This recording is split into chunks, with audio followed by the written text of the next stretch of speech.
Hello, YouTube fans.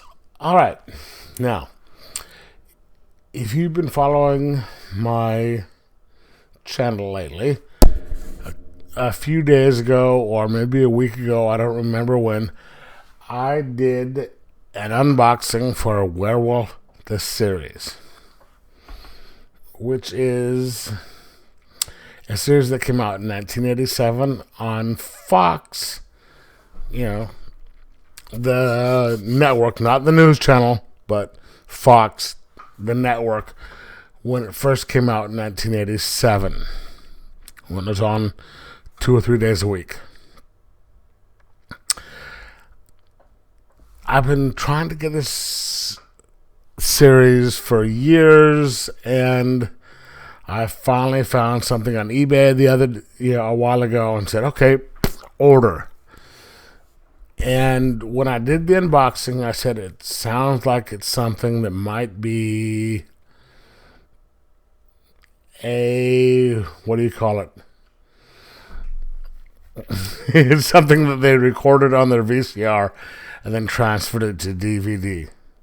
You know what? That was the case, because the quality on this thing is bad. All right. You can tell that whoever did this recorded it on VHS and then transferred it to DVD whenever somebody orders the tape. Do I have a problem with this? Not really.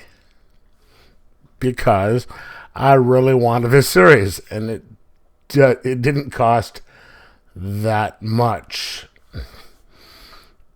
Considering how much I wanted the series, the amount that I paid for it was minuscule. Now, let me get back onto this right here. This took place in the 1980s. So, 80s television series were not exactly fantastic. Better than the 70s, because in the 70s, if you watch stuff like,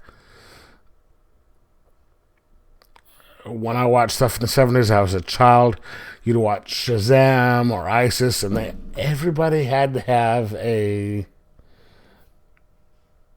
lesson involved. In the 80s, you had stuff like the A-Team, Knight Rider, Airwolf, which were all some of my favorite series. God, I love the Airwolf. I need to do a review video on that at some point, because I have, I have the first 3 seasons right here on my thing back there. I'm going to try and remember to do a review of that. Airwolf 18 Knight Rider, which I picked up from Walmart the other day, about a month or two ago, where you have bad guys who are completely incompetent, who can't aim to save their lives. Nobody dies despite the incredible amount of violence. And every series is created by a certain guy. Donald Bellicero, Frank Lupo, and Glenn A. Larson. Werewolf the TV series is done by Frank Lupo. He's the executive producer, and he also writes a couple of series. Now,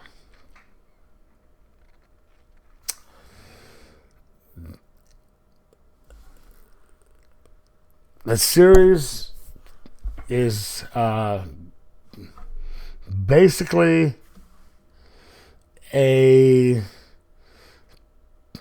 kind of a pale imitation of American Werewolf in London, but not. All right. Let me recap. American Werewolf in London. Two dudes walking through the moors in London. The Americans, hence the title American Werewolves in London. They're told, don't go through the moors. They go through the moors. They get attacked by a werewolf. One of them dies, one of them doesn't, because they're attacked by a werewolf. The people in the bar stop the attack, so the other guy survives. He becomes a werewolf. Boom. All right. Now, you have Werewolf, this TV series. It's a dude in London. No, I'm sorry. In L.A. London, L.A. Both start with L. So I have an A in it. Duh. Who is living with his best friend and best friend's sister. He's dating his sister. And his best friend gets attacked. Turns out his best friend is a werewolf. His best friend kills it. Attacks him. Yada, yada, yada. And he is a werewolf. Now, we all know that werewolves aren't real. And so every different werewolf series has different sets of rules. In the TV series, Werewolf the Series, in order to stop being a werewolf, you have to kill the head of the bloodline. So, dude, and for some damn reason I can't remember the character's name, after he becomes a werewolf, he knows who the head of the bloodline is because of the main series. He has been trying to go after the head of the werewolf bloodline, who is played by Chuck Connors from The Rifleman. And he is implicated for a murder of his friend, who was the one werewolf between him and the head werewolf. So he's on the run. He's trying to find Chuck Connors' werewolf series, werewolf, and kill him while being pursued by a bounty hunter hired by the guy who got him out of prison in the original pilot. Now, this is 80s TV in the max, because you have drama, you have violence, you have mystery, but nobody dies, or not much. If you watch Wonder Woman, if you watch the Hulk, if you watch anything, you have the main character, who would be David Banner, Diana Prince, or the character in this. They are the main character in this series, except for Wonder Woman, the Hulk, or the Werewolf, who happens to appear once or twice during the hour episode. The last episode I watched, I think they had the werewolf appeared once, except maybe the first couple minutes of the episode, which follows the suit. You have the plot, the subplot, the plot of everything that's going on, and then boom, they change once or twice during the episode, and that solves everything, and it goes on to the next episode. So,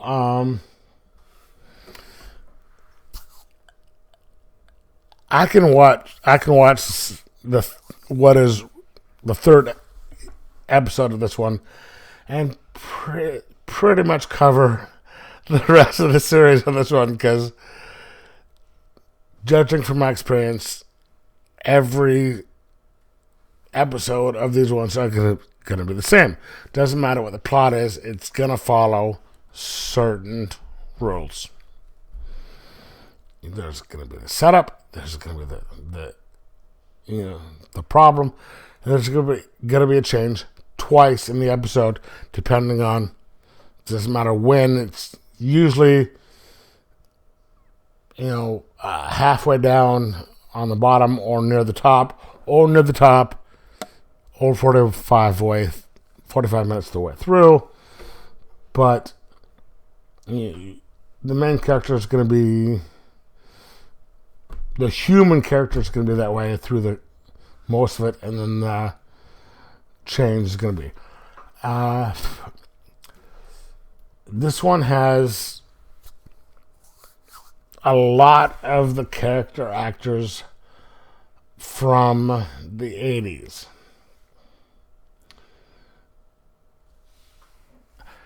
Who I cannot for the life of me remember their names, because they are character actors. Now, I know who Chuck Connor is. If many of you like old TV series or are as old as I am, you know who Chuck Connors is, the rifleman. He does some incredible overacting in this as the main werewolf. You have the bounty hunter, who usually plays villains in a lot of the 80s TV series. And he's got that distinct look and distinct voice where you would know who he is if you saw him.